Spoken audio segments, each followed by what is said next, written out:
नमस्कार। आज के विशेष कार्यक्रम में मैं निशा श्री आप सबका स्वागत करती हूं। दर्शकों, जैसा कि हम जानते हैं कि हमारा पूरा विश्व जो है वो एक वैश्विक महामारी से जूझ रहा है और अभी भी इसका खतरा कम नहीं हुआ है, क्योंकि अंदेशा लगाया जा रहा है कि इसकी तीसरी लहर भी आ रही है और इसकी तीसरी लहर को बच्चों के लिए बहुत ही खतरनाक माना जा रहा है। आखिर क्यों है ये तीसरी लहर सबसे ज़्यादा खतरनाक? इसी विषय पर चर्चा करने के लिए आज हमारे साथ स्टूडियो में मौजूद हैं हमारे शहर के मशहूर शिशु रोग विशेषज्ञ डॉक्टर अरुण शाह। डॉक्टर शाह, आपका बहुत बहुत स्वागत है। धन्यवाद। आज डॉक्टर शाह से हम ये चर्चा करेंगे कि कोरोना महामारी में बच्चों को हम कैसे सुरक्षित रखें। और सबसे पहला सवाल जो डॉक्टर से हम पूछने जा रहे हैं वो ये कि तीसरी लहर को बच्चों के लिए सबसे ज़्यादा खतरनाक क्यों माना जा रहा है? देखिए, तीसरी लहर को ज़्यादा बच्चों में खतरनाक इसलिए माना जा रहा है कि पहली लहर जो 2020 में शुरू हुई उसमें ज़्यादातर जो एडल्टली लोग हैं, जो वृद्ध लोग हैं, जो बड़े जिनकी ज़्यादा उम्र थी, वो ज़्यादा संक्रमित हुए।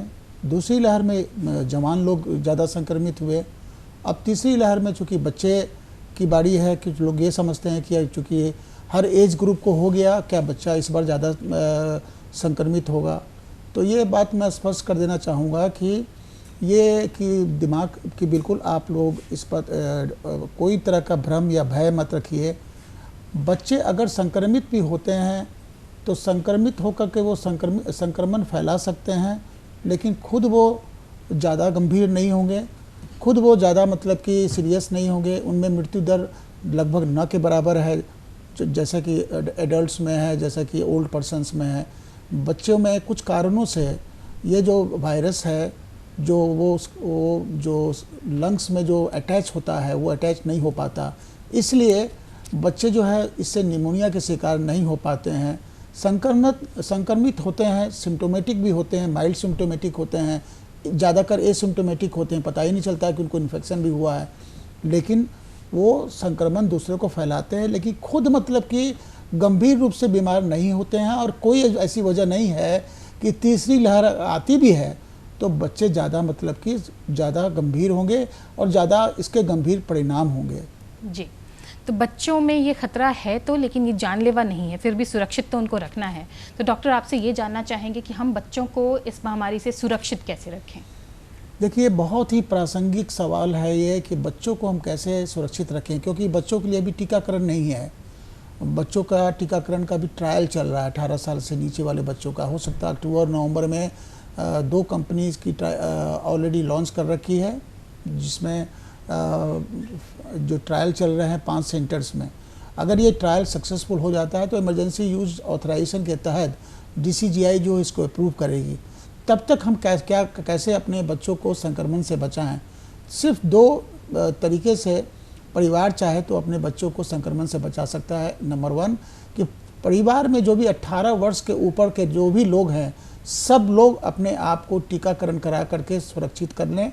अगर वो सुरक्षित होते हैं तो संक्रमण फैलने का लगभग नगण्य मतलब कि चांसेस रहता है बच्चों में।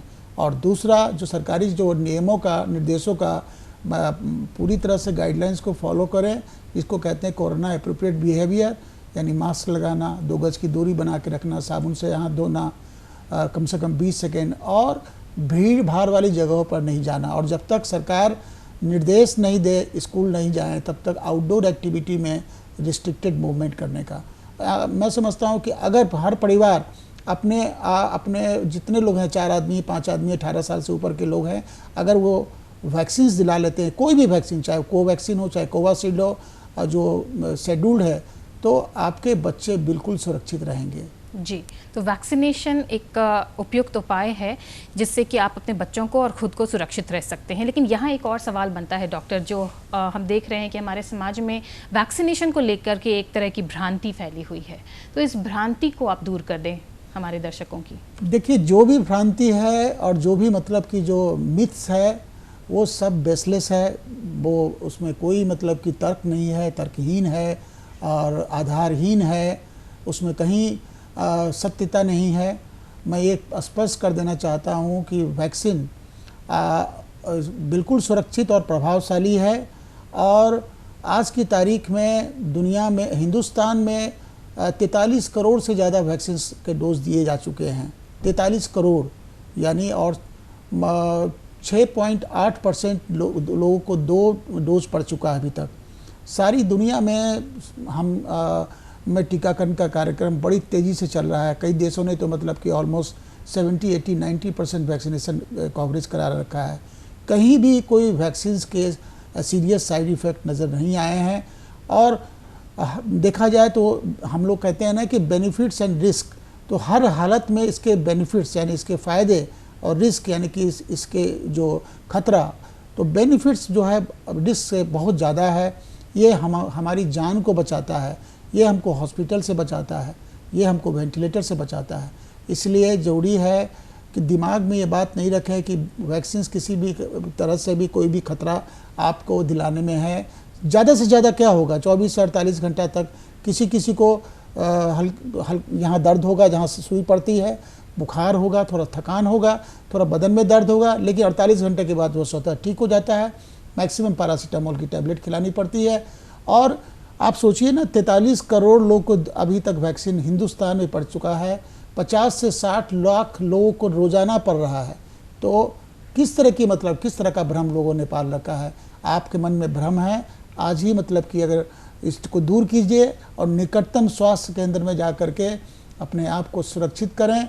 आप सुरक्षित तो आपका परिवार सुरक्षित, आपके बच्चे सुरक्षित। जी, तो जल्द से जल्द जाकर के वैक्सीनेशन ले लेना ही सबसे सुरक्षित उपाय है और ये इसमें किसी तरह की भ्रांति रखने की आवश्यकता नहीं है। लेकिन इससे जुड़ा एक और सवाल जो आता है कि कुछ कहते हैं कि हमें ये बीमारी है, हमारे लिए वैक्सीन सुरक्षित है या नहीं, या फिर हमें अभी तुरंत हम कोरोना पॉजिटिव हुए थे तो हमारे लिए टीकाकरण सही होगा या नहीं। तो बीमारियों से जुड़ी और ये कोरोना पॉजिटिव हुए लोगों से जुड़ी जो भ्रांतियाँ हैं उनको भी आप स्पष्ट कर दें एक बार।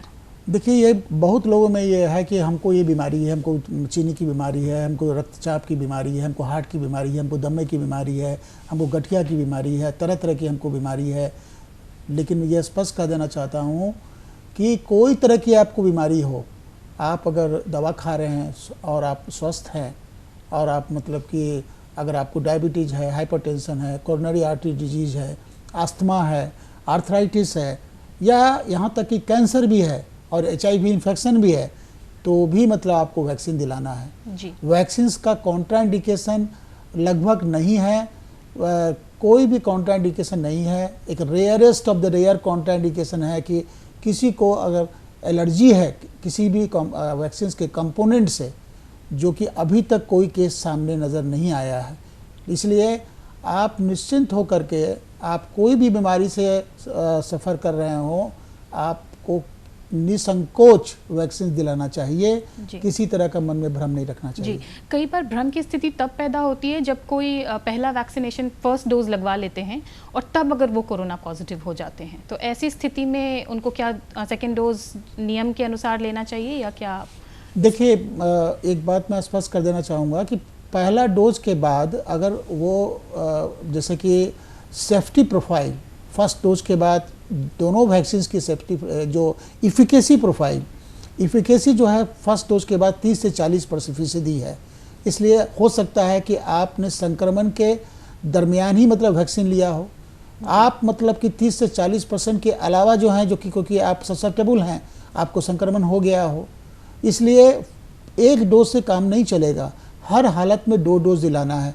और अगर फर्स्ट डोज आपने दिला लिया है और आपको अगर संक्रमण हो गया है, तो अभी जो सरकारी जो गाइडलाइंस है, जो मानद है, उसके अनुसार आप अगर रिकवर कर जाते हैं तो उसके 3 महीने के बाद आपको सेकेंड डोज दिलाना है जी। तो ये स्पष्ट हो जाना चाहिए कि फर्स्ट डोज दिलाने से हम प्रोटेक्टेड नहीं हैं। हम पूरी तरह से अच्छे ढंग से 60 से 80% प्रोटेक्शन हमको तभी मिलेगा जब हम दूसरी डोज दिला लें और 15 दिन के बाद हमारा जब एंटीबॉडी एस्टिमेशन होगा तो हमको लगेगा कि हम प्रोटेक्टेड महसूस करें। जी जी, तो ये तो हो गई जो युवाओं की जो हमारे लिए उपलब्ध है जो वैक्सीनेशन। और एक बात आती है जैसे जो हम बच्चों पे चूँकि केंद्रित है आज का हमारा कार्यक्रम, तो ये तो जन्मे हुए जो बच्चे हैं 18 वर्ष तक के, लेकिन जो अजन्मे बच्चे हैं यानी कि जो गर्भवती जो महिलाएं हैं, क्या उनका वैक्सीनेशन अभी जो नई अनुसार जो गर्भवती महिला हो चाहे दूध पिलाती माँ हो, उन सबों को वैक्सीन दिलाना जरूरी है, क्योंकि वैक्सीन जो है गर्भवती महिला जो अगर कोविड से पीड़ित होती हैं तो उसके बहुत ही गंभीर परिणाम होते हैं। तो रिसेंटली भारत सरकार ने इसकी अनुमति दी है, 1 से 1.5 महीना पहले की बात है। और जो माँ अपने बच्चे को दूध पिला रही है उनको तो वैक्सीन दिलाना चाहिए, इससे उनको भी फ़ायदा है, उनके बच्चों को भी फ़ायदा है, क्योंकि माँ के दूध में एंटीबॉडीज जाता है। तो प्रेगनेंसी और लैक्टेटिंग मदर यानी दूध पिलाती माँ, उनको निसंकोच मतलब कि टीकाकरण कराना चाहिए। जी बिल्कुल, मतलब प्रेगनेंसी और जो लैक्टेटिंग मदर हैं दोनों को ही वैक्सीनेशन ज़रूर कराना चाहिए, उनके बच्चों के लिए भी ये सुरक्षित होगा। सुरक्षा की बात आती है तो जानते हैं कि जो हमारे शिशु हैं उनके लिए अभी तक वैक्सीनेशन नहीं है, तो घर पर वो किस तरह की सावधानी रखें और अपनी इम्यूनिटी को किस तरह से बनाकर रखें? देखिए, मैंने कहा ना कि घर में सावधानी तो बड़ों को रखना है। वो वैक्सीनेशन दिला लेते हैं तो वो खुद से सुरक्षित हो जाएंगे, उनकी इम्यूनिटी डेवलप कर जाएगी, वो संक्रमण नहीं कर सकेंगे बच्चों को। तो सबसे इम्पॉर्टेंट बात है कि परिवार का हर सदस्य जो 18 साल से ऊपर का है वो अपने आप को वैक्सीन दिलाकर सुरक्षित कर ले।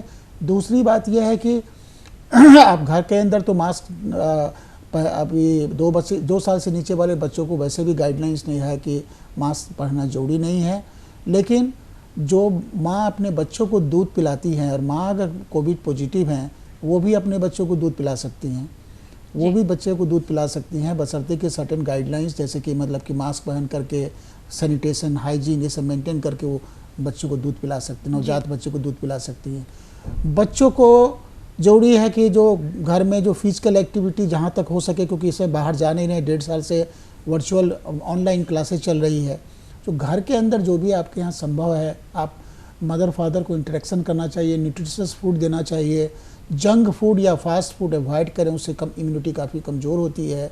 और जो भी मतलब कि घर के अंदर जो फिजिकल एक्टिविटी है उसमें पार्टिसिपेट करें। ज़्यादा स्क्रीन टाइम हम लोग सलाह नहीं दे रहे हैं कि स्क्रीन टाइम, लेकिन अगर एकेडमिक क्लासेस चल रही है तो उस समय तो उनको ऑनलाइन आना पड़ेगा। और आहार अपना सही करें, क्योंकि मैंने देखा है कि इस 1.5 साल में बच्चों का वज़न इतना ज़्यादा बढ़ गया है, क्योंकि वो दिन भर मतलब कि वो चिप्स खाते रहते हैं और कुर्सी पर बैठे रहते हैं और मोबाइल या टीवी देखते रहते हैं, तो उनका वज़न बेतहाशा बढ़ा है। तो ये वज़न बढ़ना बहुत ही अपने आप में चिंता का विषय है। तो जरूरी है कि उनको खाने पर कंट्रोल रखना है और खाना जो भी खिलाना है वो पौष्टिक आहार देना है। जी, तो ये जो बात आई है कि घर पे रह करके एक्टिव रखना है अपने आप को, वज़न ना बढ़े, इस पे ध्यान देना है, तो आखिर क्या खाएं, किस तरह का आहार हो, पोषण आहार, इस बारे में भी आप मतलब, क्योंकि जो हमारे दर्शक हैं वो कई बार कंफ्यूज हो जाते हैं कि कौन सी चीज़ है जो सबसे सही है, क्योंकि हमारे यहाँ का जो मौसम है, जो अभी वातावरण बन गया उस हिसाब से कि जो हर सामान्य घर में किस तरह का भोजन है जो हर कोई अपने बच्चे को खिला सकते हैं। देखिए, जो हम कहते हैं ना कि बैलेंस डाइट, तो बैलेंस डाइट वही है जो घर में बनता है, दाल रोटी, हरी सब्जी, सीजनल फल, यही बैलेंस डाइट हुआ। हरी सब्जी जो भी उपलब्ध है सीज़न के हिसाब से, फल जो सीजन के हिसाब से उपलब्ध है, दाल है, रोटी है, चावल है, ये आपका सब मिला जुला के बैलेंस डाइट हुआ। ये वेजिटेरियन के लिए। नॉन वेज चाहे तो अपना नॉन वेज आइटम भी उसमें ऐड कर सकते हैं, लेकिन जरूरी नहीं है कि आपको हॉर्लिक्स, बॉर्नविटा, कॉम्प्लान या मतलब कि पेडियाश्योर ये सब चीज़ खरीद करके या सेरेलैक और फेरेस खरीद करके अपना कीमती पैसा मतलब कि बहुत मेहनत किया हुआ पैसा उस पर वेस्ट करें।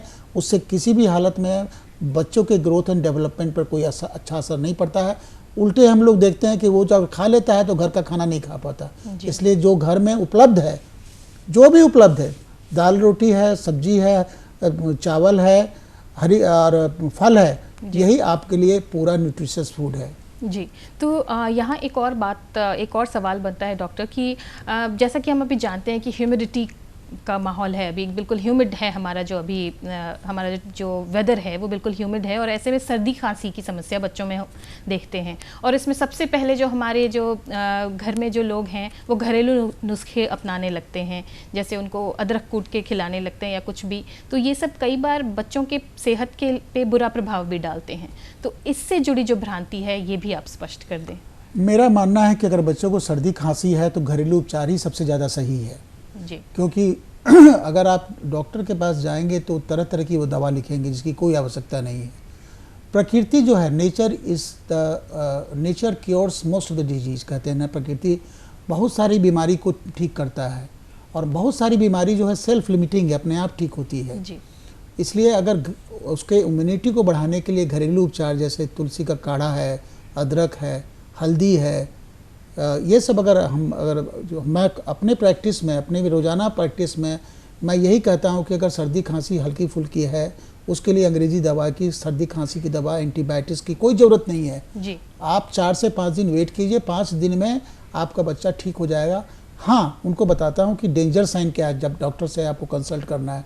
डेंजर साइन तब है जबकि सर्दी खांसी इतनी ज़्यादा हो जाए कि पसली चलने लगे, बुखार तेज हो जाए, बच्चा उल्टी करने लगे, बच्चा बहुत कंफ्यूज हो जाए, ऐसी ये सब रेड फ्लैग साइन है जी। उस अवस्था में बिना देरी के निकटतम स्वास्थ्य केंद्र में चिकित्सक के पास जाएं। लेकिन 99%, 95% केसेज में most of the cough and cold, सर्दी खांसी बुखार और कैद दस्त की बीमारी सेल्फ लिमिटिंग है। अब कैद दस्त की बात कीजिए तो सरकार के द्वारा चलाए जा रहा जो डायरिया जो प्रोग्राम है, डायरिया प्रिवेंशन प्रोग्राम, उसके तहत ORS और जिंक, अगर ORS और जिंक आप देते हैं अपने बच्चे को जो जिस मापदंड के हिसाब से, और साथ में भोजन नहीं बंद करते हैं, तो ज़्यादातर बच्चे ऐसे ही ठीक हो जाएंगे, आपको दवा जाने की ज़रूरत नहीं है। लेकिन मैंने फिर कहा कि ऐसे बच्चे जो गंभीर हो जाएं, कैद दस्त में भी अगर बच्चा की आँख धंस गया और उसके बाद बच्चे को लगातार उल्टी हो रही है, बच्चे को तेज बुखार है, स्टूल में ब्लड और म्यूकस है, ऐसी अवस्था में ही चिकित्सक के पास जाना चाहिए। लेकिन ज़्यादातर केस में घरेलू उपचार सबसे सुरक्षित है। तो एक तरह से कहा जा सकता है कि बच्चों के लिए जो हमारे घरेलू उपचार हैं, जो हम घर पे उनको ट्रीटमेंट देते हैं, ये अच्छा रहता है। आगे डॉक्टर आपसे एक और सवाल बनता है इससे जुड़ा कि अगर बच्चों में, जैसे आपने कहा कि अभी सर्दी खांसी, नॉर्मल सर्दी खांसी होती है, तो नॉर्मल सर्दी खांसी और कोविड क्या लक्षण अंतर पाएँ और उसके बाद उस हिसाब से उपचार दोनों आप सजेस्ट करें? देखिए, सर्दी खांसी बुखार और कोविड के सिम्टम्स बिल्कुल और एक जैसे हैं। ये बहुत ही नामुमकिन है कि इसको पहचानना। सिर्फ हम तभी कोई बच्चा बीमार पड़ता है जिसको सर्दी खांसी बुखार होता है और घर में कोई कोविड पॉजिटिव होता है, तब हम समझते हैं कि उसका कोविड का टेस्ट होना चाहिए जी। अगर घर में कोई कोविड का केस नहीं है, कोविड पॉजिटिव नहीं है, तो वो सर्दी खांसी बुखार जो है या तो एलर्जी है या उसको फ्लू है, लेकिन नॉट कोविड। लेकिन सिम्टम्स तो सबके एक जैसे ही हैं, चाहे एलर्जिक कफ एंड कोल्ड हो, चाहे फ्लू के कफ एंड कोल्ड हो, चाहे कोविड के कफ एंड कोल्ड हो। और उपचार क्या है? उपचार कुछ नहीं है। बच्चों में अगर सर्दी खांसी बुखार में मैंने खुद पहले ही कहा कि आपको कफ सिरप नहीं देना है, एंटीबायोटिक नहीं देना है, घरेलू उपचार करना है और मतलब कि पौष्टिक आहार देना है, रेस्ट कराना है, पानी खूब पिलाना है और 4-5 दिन और वॉच करना है, 6ठे दिन आपका बच्चा ठीक। जी। तो अगर देखा जाए तो इसमें बहुत ज़्यादा पैनिक करने की स्थिति नहीं है और कोशिश करना है, आपको ऑब्जर्व करना है अपने बच्चे को, जैसा कि डॉक्टर ने बताया उस अनुसार हमें यही लगता है कि पैनिक करने से ज़्यादा अच्छा है कि आप अपने बच्चे को ऑब्जर्व करें और उनको घरेलू उपचार के माध्यम से ठीक करने की कोशिश करें। बहुत ज़्यादा दवाई दे देना ये रिस्की हो सकता है बिना डॉक्टरी सलाह के। तो अब ये चूँकि लॉकडाउन काफ़ी लंबा चल गया है और अभी भी ये चलता ही रहेगा, लेकिन फिर भी ऐसे में कई बार होता है कि लोगों को परिवार के किसी कार्यक्रम में जाना है या फिर एक शहर से दूसरे शहर यात्रा करना है, तो इस समय में बच्चों को या जो भी हमारे युवा हैं, जो भी लोग हैं, वो क्या ध्यान रखें? खास करके बच्चे अगर एक शहर से दूसरे शहर जा रहे हैं तो उनको किस तरह की सावधानी बरतनी चाहिए? अगर जाना जरूरी है तभी जाएं जी। अगर जाना जरूरी नहीं है तो नहीं जाएं बाहर। और जाना जरूरी हो तो 2 साल से ऊपर वाले बच्चों को हर हालत में 3 लेयर्ड जो या कम से कम 2 लेयर्ड जो मास्क है वो बच्चों को पहनना है। जब आउटसाइड जाते हैं तो हैंड वॉशिंग करना है, क्राउड में नहीं जाना है, भीड़ भाड़ वाली जगहों में नहीं जाना है, 2 गज की दूरी बना के रखना है ताकि संक्रमण उनको नहीं फैले। और अपने परिवार का हर सदस्य अगर वैक्सीन दिला के सुरक्षित है तो आप समझ लीजिए बच्चा भी सुरक्षित है। अगर हम इस चीज़ का अनुकरण करें तो एक जगह से दूसरी जगह ले जाया जा सकता है, लेकिन आज भी जब तक जरूरी नहीं हो घर से बाहर नहीं जाएं। जी, टूरिज्म को एक तरह से कम्प्लीटली नो कहना चाहिए ऐसे समय में। यस जी। तो ये तो बात हुई कि हमें एक शहर से दूसरे शहर भी अगर जाना है तो हमें किस तरह से अपने आप को सुरक्षित रखना होगा। और अगर ये देखा जाए तो जैसे वो घर में लगातार बंद रह रहे हैं छोटे बच्चे, तो एक तरह से हम देखते हैं कि उनका जो चहुमुखी विकास है वो रुकता जा रहा है। स्क्रीन टाइम भी कम करने को कहते हैं, खेलने के लिए बाहर नहीं जा सकते। तो ऐसी स्थिति में वो अपना चहुमुखी विकास या फिर एक तरह से कहें कि अपना मानसिक जो संतुलन है, कहीं ना कहीं बच्चों में भी वो बिगड़ता है, वो भी एंग्जाइटी के शिकार होते हैं।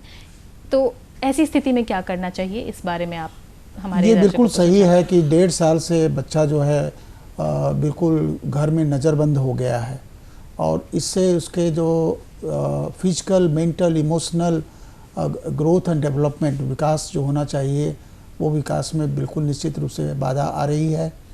और जो बच्चा जो है बिल्कुल पक्षी की तरह बाहर में जाकर के स्कूलों में, क्योंकि स्कूल की में इंटरेक्ट करना उसके लिए उसके इमोशनल ग्रोथ को, फिजिकल ग्रोथ को, मेंटल ग्रोथ को, सोशल ग्रोथ को के लिए बहुत ज़रूरी है। सरकार अब जहाँ जहाँ पर पॉजिटिविटी रेट जो है, कहते हैं संक्रमण की जो रेट है, जहाँ 5% से नीचे है, वहाँ इस बारे में विचार कर रही है। ICMR के डायरेक्टर ने भी यही कहा कि हम लोग इस पर विचार कर रहे हैं, और ग्रेजुअल फेज वाइज जिस स्टेट में पॉजिटिविटी रेट, जैसे कि अभी नेशनल राष्ट्रीय जो पॉजिटिविटी रेट जो है वो करीब 2 से 3% है जी। कुछ स्टेट्स में 10% से भी ज़्यादा है। तो जहाँ 5% से नीचे है, और जहाँ मतलब कि वैक्सीनेशन लोगों ने अच्छी तादाद में दिला लिया हो, और जहाँ मतलब कि उस स्कूल के सारे फैकल्टीज, सारे स्टाफ अगर वैक्सीन दिला चुके हों, तो ऐसी अवस्था में बच्चों को ग्रेजुअली धीरे धीरे, सबसे पहले तो ओल्डर एज के बच्चों को भेजना चाहिए, वॉश करना चाहिए कि भाई इससे संक्रमण की स्थिति का क्या है। तो मुझे लगता है कि आखिर में कब तक हम बच्चों को बंद करके रखेंगे। धीरे धीरे जब संक्रमण कम रहा है, तो मुझे लगता है कि अब बच्चों को स्कूल ग्रेजुअली सरकारी निर्देशों का पालन करते हुए फेज वाइज भेजना चाहिए।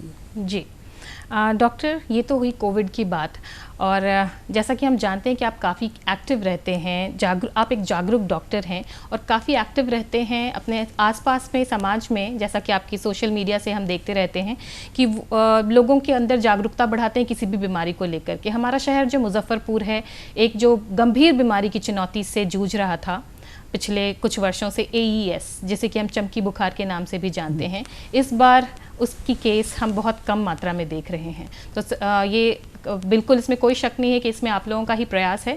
तो इसके बारे में भी हमारे दर्शकों को दे दें कि क्या अब पूरी तरह से हम निश्चिंत रह सकते हैं चमकी बुखार से, और नहीं तो किस तरह की सावधानी रखनी चाहिए? चमकी बुखार हम लोगों ने इस पर शोध करना शुरू किया था 2012 में। 14 में अंतर्राष्ट्रीय जर्नल में पब्लिकेशंस हुआ।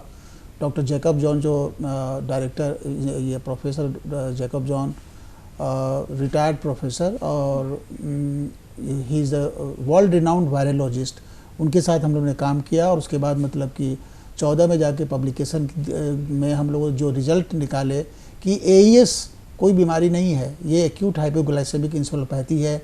ये कुपोषण के वजह से होती है, कुछ खास महीनों में होती है, कुछ खास कारणों से होती है। हम लोगों ने सरकार को SOP गाइडलाइंस में रिकमेंडेशन किया, सरकार ने उस गाइडलाइंस को इनकॉर्पोरेट किया। 2014 के बाद 15 को इनकॉर्पोरेट किया गाइडलाइंस में कि क्या क्या करने से बच्चों में चमकी बुखार की समस्या, जो बिहार के खास करके 6-7 प्रखंडों में होती है, जिसमें सैकड़ों बच्चों की जान जाती है, उसमें क्या करना चाहिए। आपको जानकर के खुशी होगी कि 16, 17, 18 में इस गाइडलाइंस को बड़ी अच्छी तरह से पालन किया गया और केसेस काफ़ी ड्रॉप डाउन हुए। 19 में लोकसभा इलेक्शन के चलते सारी मशीनरी जो है वो नीचे वाले लेवल के, वो मतलब कि लोग इलेक्शन के काम में लग गई, और जागरूकता अभियान बिल्कुल ठप गया। उसकी वजह से एक महामारी का रूप लिया 19 में। 20 में भी सरकार ने 20 में प्लेस किया कि नहीं हम इसको, और फिर उसके बाद जागरूकता अभियान चला।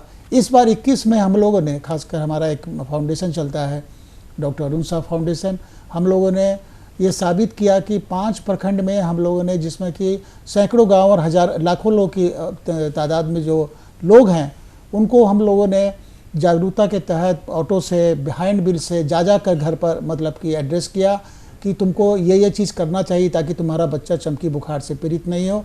और आपको जान कर के खुशी होगी कि 5 प्रखंड मीनापुर, मुसहरी, मोतीपुर, बोचहा और कांटी, ये 5 प्रखंडों में इस बार 2021 में एक बच्चे की भी मृत्यु नहीं हुई। इस जागरूकता का ही परिणाम है। लोगों ने, गांव वालों ने हम लोग को बहुत सहयोग दिया और हम खुश हैं और हम सरकार को इस पर दिशा देंगे ताकि आने वाले समय में हमारे माथे पर जो एक कलंक लगा हुआ है चमकी बुखार का, वो स्पेशली मुजफ्फरपुर जिला के गरीब बच्चों पर, वो हमेशा हमेशा के लिए ख़त्म हो जाए। जी, तो जिस तरह से कि ये चमकी बुखार अब हमारे जो बच्चों को परेशान कर रहा था, ये अब पूरी तरह से समाप्ति की तरफ है। उम्मीद है कि कोविड भी पूरी तरह से मिट जाएगा। डॉक्टर, अब कार्यक्रम हम समाप्त कर रहे हैं अपना। जाते जाते एक बार चाहेंगे कि आप हमारे दर्शकों को संदेश दे दें कि वैक्सीनेशन होने के बावजूद वो सैनिटाइज़र, दो गज़ की दूरी, इन सब चीज़ों का मापदंड जो है वो बनाए रखें। अगर कोई मुझसे पूछता है कि महामारी कब ख़त्म होगी, तो मैं, या तीसरी लहर आएगी कि नहीं आएगी, तो ये इसका जवाब बहुत ही सिंपल है। ये इसका जवाब ये है कि ये हम पर डिपेंड करता है कि महामारी कब ख़त्म होगी, तीसरी लहर आएगी कि नहीं आएगी। और उसके लिए हम सब लोग को मिल करके 2 चीज़ पर अमल करना पड़ेगा। पहला कि हर परिवार के लोगों को टीकाकरण 18 साल से ऊपर के जब तक कि उनको दिलाना एक अति आवश्यक है। दूसरा, जो दिन भर जो सरकारी निर्देश दिए जा रहे हैं उसका उल्लंघन न करें, मास्क लगाएं, दूरी बनाएं, उसके बाद हैंड वॉशिंग करें, भीड़ भाड़ वाली जगहों से बचें। कोई कारण नहीं है कि हम तीसरी लहर को आने से रोक सकें। जी बिल्कुल। तो डॉक्टर ने आपको जानकारी दी। आप अपने बच्चों को, खुद को और अपने पूरे समाज को सुरक्षित रखें। आशा है कि जल्द ही हम एक कार्यक्रम में आएंगे जिसमें कि हम ये बात करेंगे कि कोविड से भी हम पूरी तरह से अब निपट चुके हैं। इसी आशा के साथ इस कार्यक्रम को यहीं समाप्त करती हूँ। फिर मिलेंगे नए विषय के साथ। तब तक के लिए नमस्कार। धन्यवाद।